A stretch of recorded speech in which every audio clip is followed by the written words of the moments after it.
There's a line in Civil War where Kirsten Dunst's character says that it's a photojournalist's job to capture events. The story should come directly from the pictures themselves and not from the photojournalist who's taking them. In a weird way, it's almost as if that piece of dialogue is a bit of commentary from director Alex Garland, whose movie about a dystopian America torn apart by various political factions comes right in time for election year. How fun! In this A24 post-apocalyptic thriller, the aforementioned photojournalist Lee, played by Kirsten Dunst, leads a small group of fellow media correspondents as they attempt to travel across the country in the midst of a massive civil conflict. At the heart of this conflict is an uprising against a tyrannical president who has overstepped his boundaries, played by Nick Offerman. Now, this would typically be the part of the review where I would go light on providing further details, but to be quite honest, I couldn't give much more context to the war besides that, even if I wanted to. The conflict which exists at the heart of Civil War is nothing more than the backdrop to which our main characters must traverse through. You could honestly tell this kind of story with these characters and have it take place in any war-torn country, without really skipping a beat. But using America as the backdrop creates no shortage of shocking visuals, and does set the stage for several tense sequences. While watching Alex Garland's Civil War, I found myself quite taken with its storytelling. The decision to focus on a small team of journalists allows for us to view this event through a more personal perspective. When choosing to tackle the concept of the USA engaged in a civil war in fiction, you could present it in a few different ways. I would imagine that a full HBO-style miniseries would be capable of showcasing the dynamics of such a conflict, or at the very least, a 3.5-hour Dr. Zhivago-type epic that follows a dozen or so characters throughout the war. The director focuses on Dunst's character Lee, and her relationships with the fellow travelers, played by Kaylee Spaney, Wagner Moura, and Stephen McKinley Henderson. This is a story about journalism during wartime, and the personal sacrifices that are experienced upon getting involved in such an ordeal.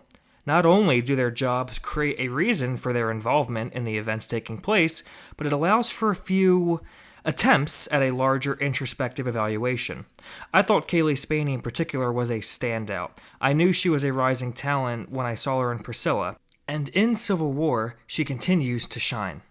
Her character is a newbie to this whole thing, so we're largely experiencing a lot of these developments through her perspective. When she learns something, we learn something. Now, if you're a history geek like me, and you want to pore over the logistics and see how these different states and factions would work together, you're not going to have much luck with that. I racked my brain trying to come up with all the different scenarios that would ever cause California and Texas to team up willingly. Then I promptly got a headache and promptly ate a half pint of Moose Track ice cream instead. Oh, and speaking of ice cream, yes, there is a president at the heart of all this chaos. And his screen time is minimal, although there are a few nuggets of information thrown our way about his administration's past actions, which ties neatly along to one of my biggest criticisms of Alex Garland's movie. I've seen multiple reviewers call this film politically colorblind, in ways that are both positive and negative, but to tell you the truth, I don't quite buy that label. This movie does have a particular view, but rather than be loud or completely silent about its beliefs, it sort of mumbles them. I honestly would have respected it more if it chose to go in either direction, rather than this awkward middle-of-the-road approach. You say that this fascist red tie-wearing president has disbanded the FBI, continued to run a third term, and destroyed a group of Antifa members, yet you throw out the Texas-California alliance to appear more objective than you really are. I don't know, man. It just comes off as a bit incoherent.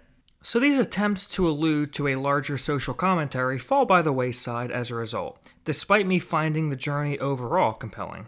There were also a few bizarre music choices laced throughout that I felt were dramatically out of place.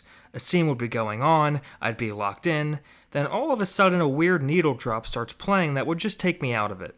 But getting back to the positives here, I did find myself locked in throughout the duration of Civil War.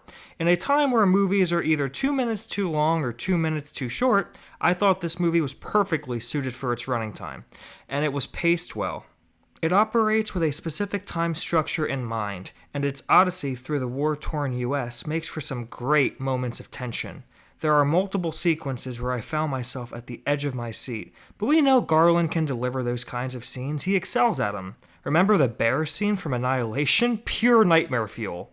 Only this time, replace the bear with Jesse Plemons. God, he's such a great actor. I can say for sure that his scene will stand out in my mind for months to come. And it's ultimately scenes like that and others which make the movie so engaging. This is A24's largest budget for a project to date, and every dollar was used efficiently.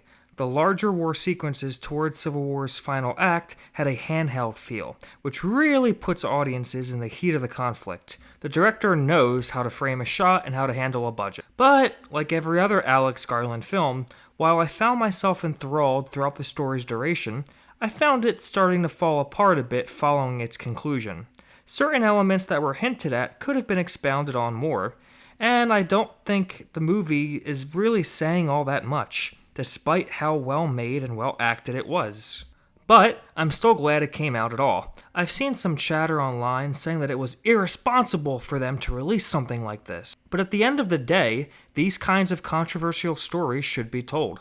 Once that type of argument starts being used for one movie, it's hard to draw a distinction between what should and shouldn't be released. Let directors tell the kinds of stories they want to tell, and let audiences see them. It's only then can we evaluate what worked and what didn't. And this film was well made, well acted, and quite engaging, despite not being super competent in what it was trying to say. I was a bit disappointed that I didn't see Captain America or Iron Man show up. Civil War was such a big event for the MCU. I would have thought that a cameo or two would have been in order. Get it? Because Civil War was also the name of... never mind, everyone hates Marvel now. I'm gonna give Civil War a B-.